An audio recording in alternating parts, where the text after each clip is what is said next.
Hi everyone, this is Khalil from the YouTube channel Snake Eye Dreams. I first off want to thank everyone for the tremendous support that I've been receiving these past few months. The Teen Titans videos that I've been uploading in April and in May have blown up way past my expectations. This is the biggest channel growth I've had in like the 3 years of doing this, so sincerely, thank you. All of this extra support means that I am finally able to make money doing what I love. It's not enough for like a job or paying all my expenses every month, but being able to make anything doing what I love is honestly really fortunate and something I wasn't sure I'd ever be able to say. When I started this channel, my goal was to make content about media that I love. Making videos about Revolutionary Girl Utsuna, Twin Peaks, things like that. And Teen Titans was something that was always part of that goal. It's a show that's meant a lot to me, especially growing up. So being able to share my thoughts and feelings on this series and seeing everyone else's warm reception has been truly wonderful. Over the past couple months, I've seen some interesting discussions in the comments, so I wanted to make this video sort of a semi-scripted, less edited type of video to respond to a few of the main arguments that I've been seeing in the comments. Inevitably, right after I post this, someone's going to drop this brilliant comment, and as time goes by, I'll try to respond to those still in the comments now and then, but at least I hope this touches upon the big ones.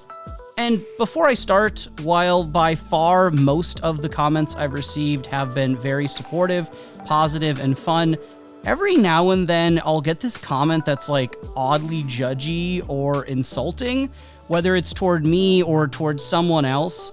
And I just want to say, maybe it goes without saying, but this is all for fun. And it's way better to be chill and friendly with each other.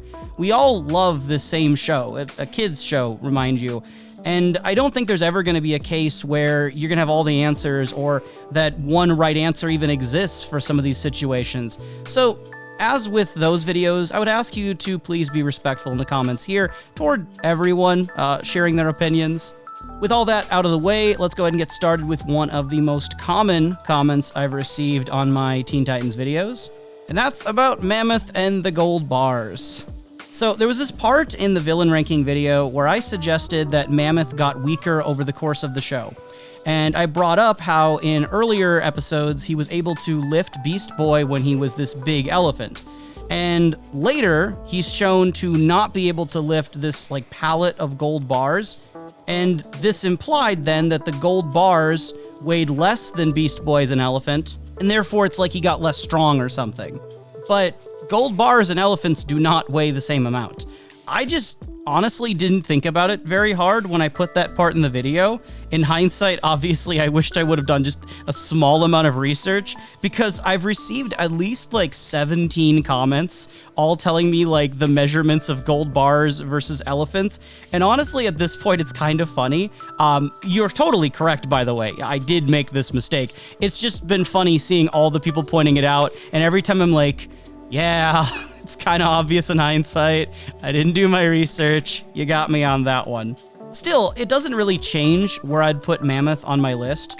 Like, maybe you could put him a spot or two higher if you wanted, but I don't think he'd go very far, because Mammoth doesn't appear to have any other skills or abilities, no real battle strategy, and I don't see him securing a lot of wins over other villains, even in the same muscle category.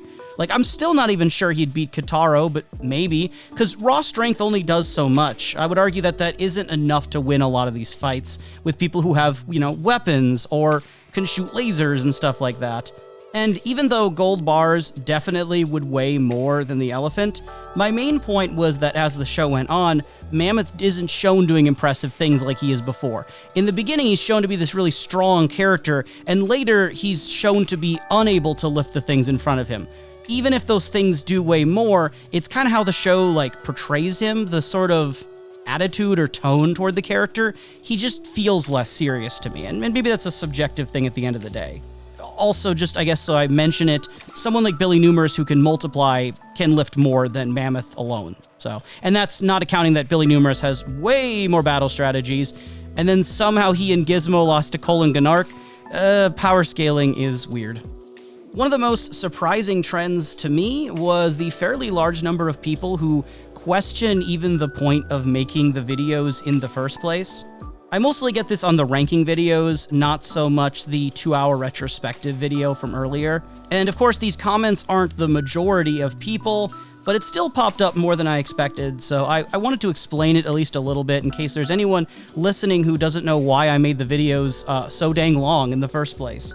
I guess I'll start by saying that I don't think the answers to these questions were so obvious that it wasn't worth asking or trying to explore.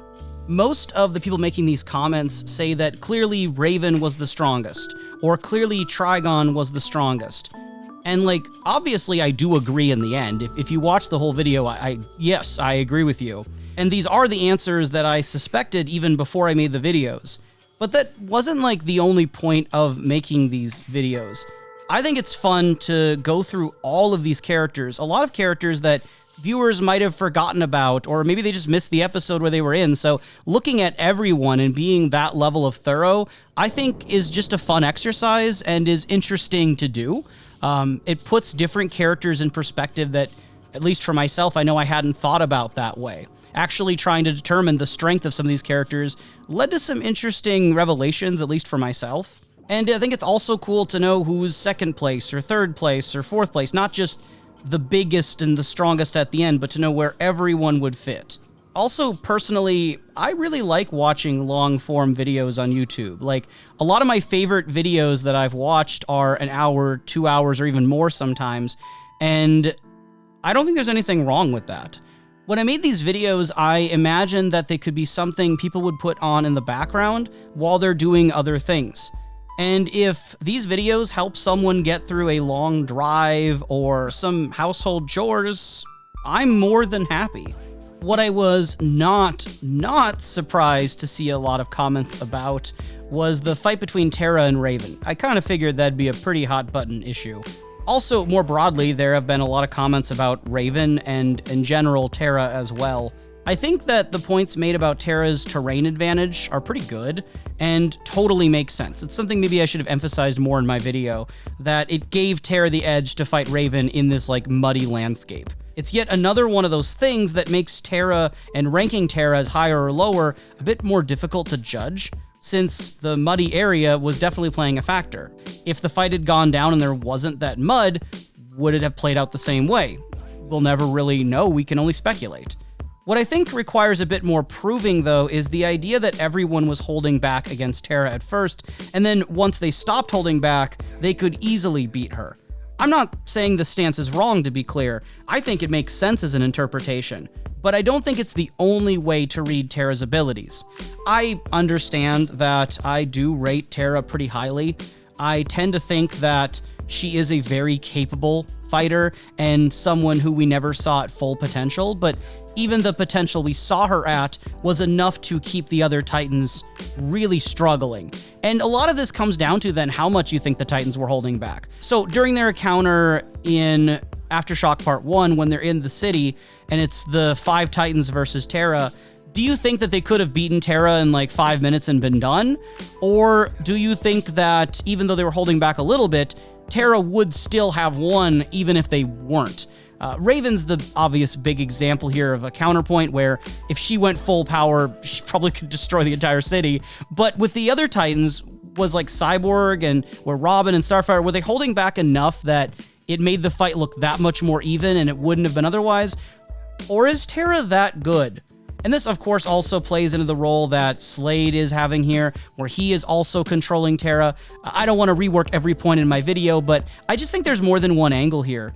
I think that Terra's low blows, her dirty tactics, I think all that stuff should count, because it's part of what makes Terra dangerous. She'll use tricks and use opponents' emotions against them, the kind of stuff that the other Titans might not even consider, because they're clearly the good guys all the time. And all these things that complicate ranking Terra, I think make her really fun to discuss. And I don't think there's really ever going to be a clear answer.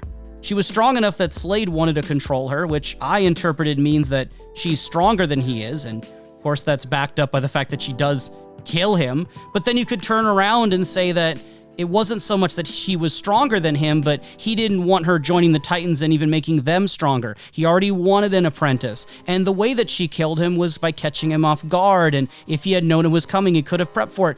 Endless amounts of discussion. And I think that's good. I think that's fun. Easily one of the most divisive characters in the comments has been Robin. I've seen some people say he is the strongest because he's the leader and he's the least likely to lose in any given fight. But I've also seen people say he's the weakest because he's just an average kid and he doesn't have superpowers like the other Titans do. Then there's the fact that all of the times he survives a tough fight or wins against an opponent that seems tougher than him, all those times could be dismissed as plot armor. And then it's like, should that count? How do you not count it when it's part of the show? There's been comments pointing out that he's like Batman, and that Batman also will beat opponents who, by all technical accounts, are stronger than him. But Batman will continuously win, whether you say it's because of plot armor and bad writing, or you say it's because Batman has that superior strategy and his incredible willpower that's gonna beat out even the toughest opponents. So a lot of the disagreement about Robin, I think, boils down to what we're even asking or considering when we are talking about who is the strongest Titan.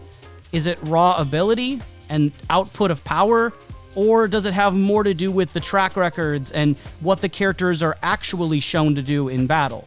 There's a lot of ways to dice it. I think maybe I could have been clearer in my video, but obviously I'm not talking just about physical output. Otherwise, characters who are in the muscle category would be above the characters who are, in some of the scientist or magician categories. You have to look at a wide range of things that constitute power. I think strategizing and intelligence have to play a role too, because for as strong as certain characters are, if they don't know how to win a fight, they're not going to be able to put their abilities to use. I think of someone like the Master of Games. He had the power of all these different Titans, and theoretically, the beam cannon on his arm was the same strength as Cyborg's beam cannon, and so on and so forth, same with Hotspot's powers, but he had no clue how to use them, so he's effectively not that strong when it comes to a real fight.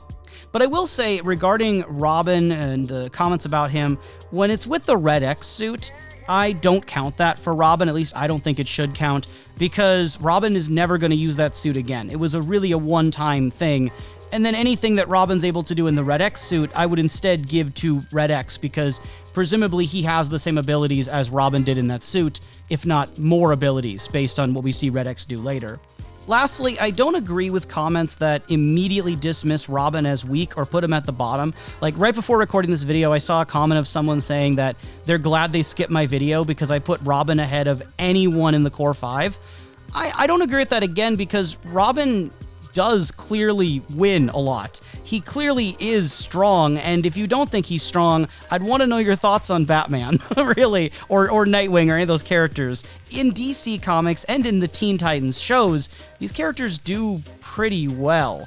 Even if Robin can't cast magic or shoot beams of green alien energy, he does consistently beat opponents. So that's kind of my 2 cents.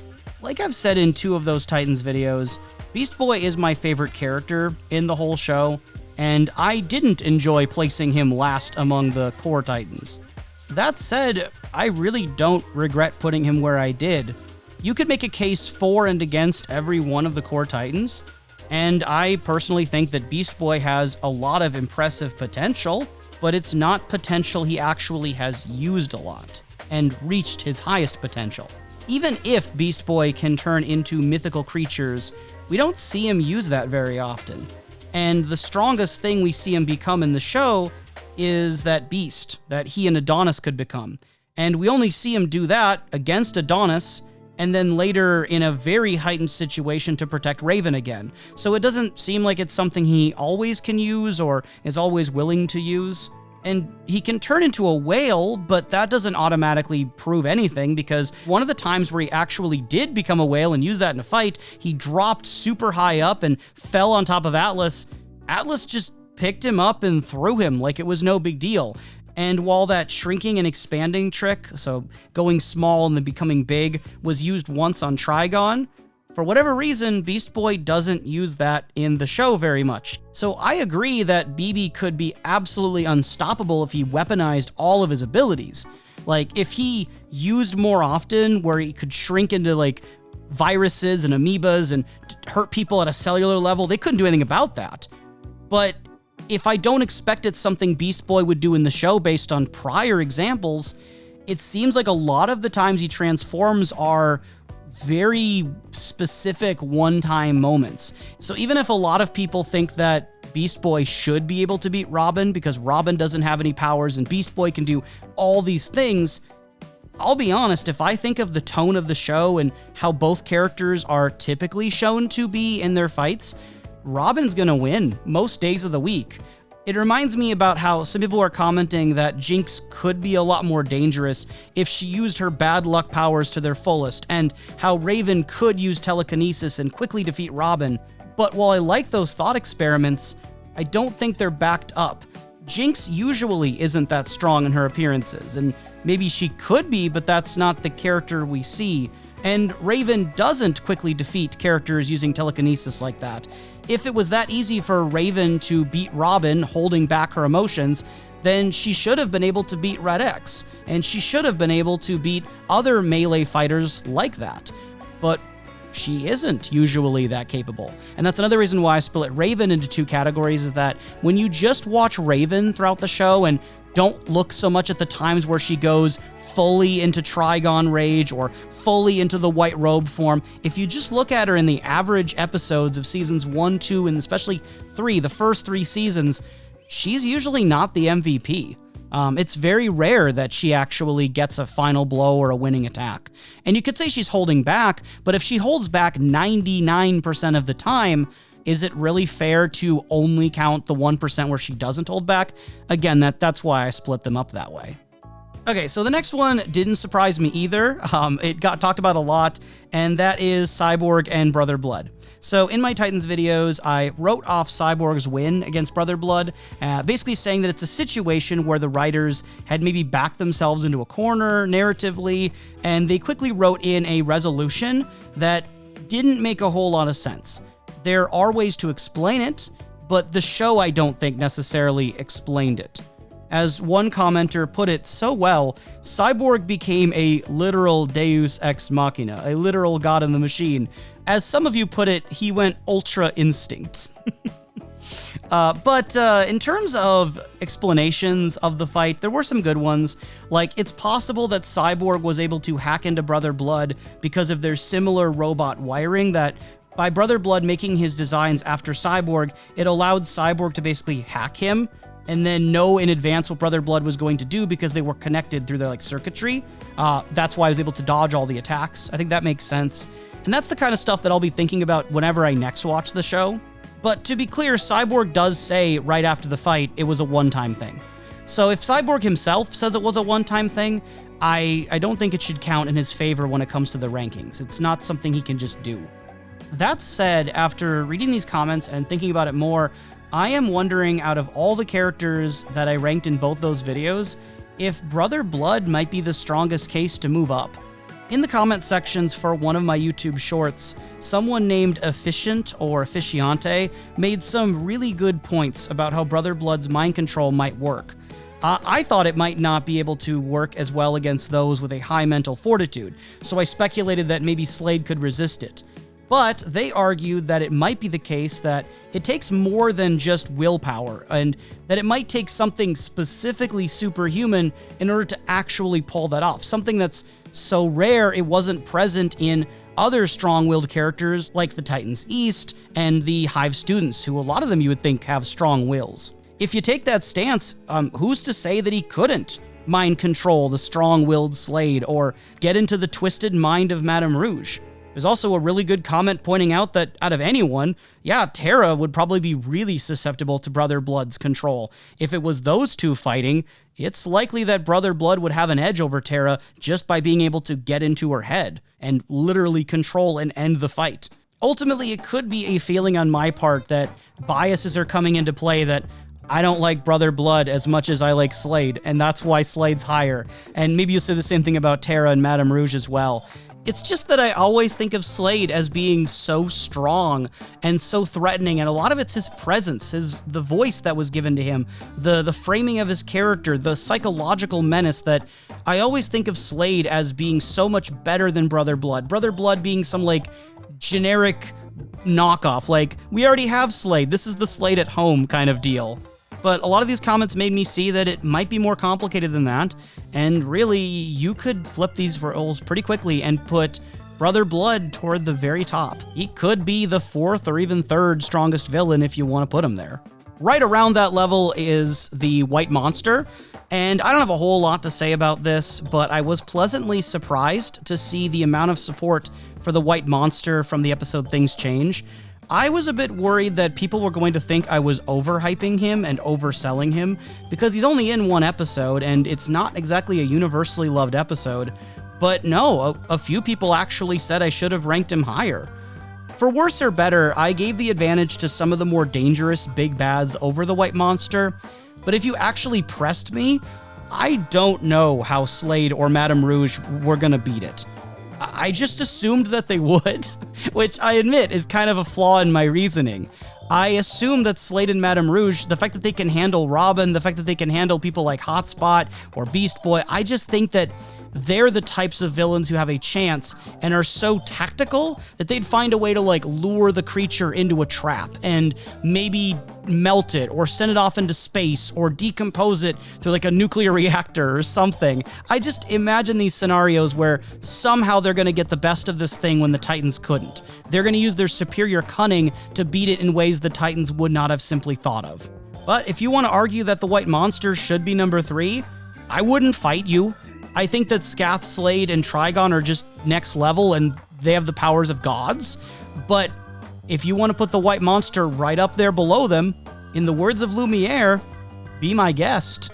And lastly, there were a few comments talking about Malchior. In my villain ranking video, I put him as the strongest magician, which I don't think anyone's disagreed with, really. But like with the White Monster, a few people said that I should have ranked him higher, and then I'm underrating him. This one's a bit more conflicted for me. For example, some dude with a keyboard, that's their name, to be clear, made some good points and referred to Malchior's involvement in the Season 5 fight as what they called plot-induced stupidity. And honestly, yeah, I wish Malchior had not been in the fight at all. I wish that they wouldn't have put him in that situation, because it didn't make sense for him to be out of the book, and it didn't necessarily benefit him to be defeated the way he was. And I do say defeated, because I have a hard time not counting it as part of my ranking. While the Herald can't knock Malchior out by punching him or something, or hitting him physically with his horn, it is still a victory. Like, I would say a victory by ring out is still a victory by all accounts. He eliminated Malchior from the fight, and for how strong Malchior is and how strong his magic is, it worked. That has to say something, I feel. And if it wasn't maybe obvious already, I think the Herald is too broken. I think that either he should have had more clear restrictions on his powers, or maybe not have been in the show.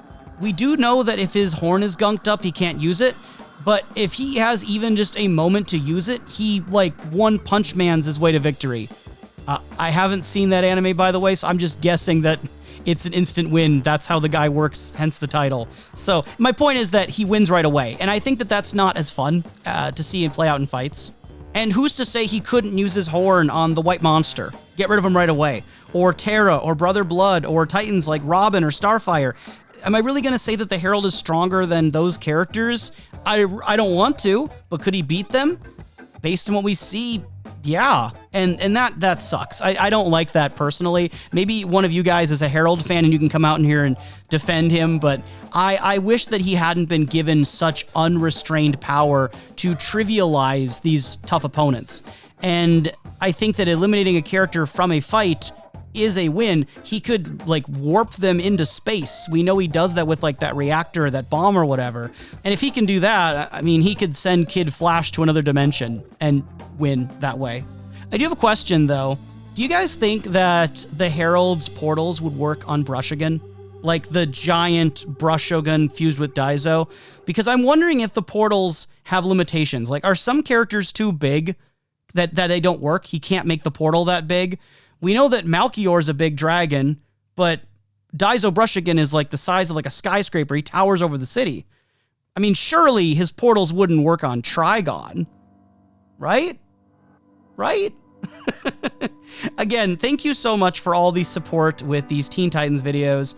I have had a lot of fun making them, and I like a lot of the debates and discussions that have already been generated, and look forward to seeing the comments not only in the months and years to come on those videos, but also the comments to this video. I'm expecting this to be probably more of a niche, smaller audience, but I wanted to follow up on these big topics and weigh in a little bit. And part of that is owning up to the mistakes with my gold bar and Mammoth situation, maybe some of the gaps in my logic when it comes to ranking Brother Blood or Slade especially, but also acknowledge maybe those areas of continuous debate, continuous disagreement, where there's a lot more potential to still speculate on characters that we haven't seen the full potential out of, characters that may or may not have answers in the comics, but in terms of the show are left open. Moving forward, I definitely have plans for more Teen Titans videos in the future. Some of them are going to be bigger projects that will involve a lot of notes and a lot of writing, and right now, not only do I have other things I want to work with that I've been kind of needing to get back to for a while, but I also want a bit of a break, just because it's been Teen Titans constantly for me for months, so I do plan to go back. I'm also wondering, and if you guys want to weigh in and let me know, would you be interested in more casual rankings and less scripted discussions of certain things, or do you want more of the scripted videos? Because I could do something like a tier list for characters, or I could rank all the episodes in terms of their quality or something. Let me know. I mean, even little weird things like talk about locations in the series, talk about the world building, things that are a little bit more obscure. What types of topics are you interested in when it comes to Teen Titans specifically? Again, I got a couple ideas, but I want to know yours too. There have also been a few comments suggesting that I do more power rankings on other series. People have suggested Young Justice, X-Men, Shaolin Showdown, things like that. Honestly, none of those are planned for the near future, but I do know at one point that I'd like to look at Young Justice. It's on my to-do list. So is Batman the Animated Series, which I've never watched. Only a few episodes as a kid. I never actually sat down and watched it. I'm really excited to watch Batman Beyond one day, and maybe those will lend themselves to power rankings or other types of videos. But since I have to watch all of those shows and all the episodes of those shows, and I take forever to get through shows sometimes, it's not going to be immediate, even if it is still possibly going to happen someday, maybe. In the more immediate future, I've been working on my next video script, which will be for a Steven Universe video. I'm not going to say exactly what it's about. I want to keep that a secret, but it does deal with one specific character, and it's going to entail for me a good deal of personal reflection and sort of my connection with that character and a specific aspect about them. I know that really narrows it down, huh? After that, my next big video is the third part in my Revolutionary Girl Utena analysis series, which is about the character of Juri. If you're one of my new subscribers, which I'm guessing a lot of the views on this video will be new subscribers or people who aren't subscribed that maybe just watched previous Titans ranking videos, first of all, welcome. I'm glad to have you here. And second off, if you're looking for more content by me to check out, either until the Steven Universe video or you're not interested in Steven Universe as much, I did do a video a while back on the first Kingdom Hearts game, and also a video on Faye Valentine from Cowboy Bebop. Those are two videos that might overlap with some of your interests if you like Teen Titans, but in general, most of my earlier videos are about some anime and manga and Twin Peaks. And I think that's all I got for right now. So I'm going to go back to my next script and back to the grind. Until next time, ciao.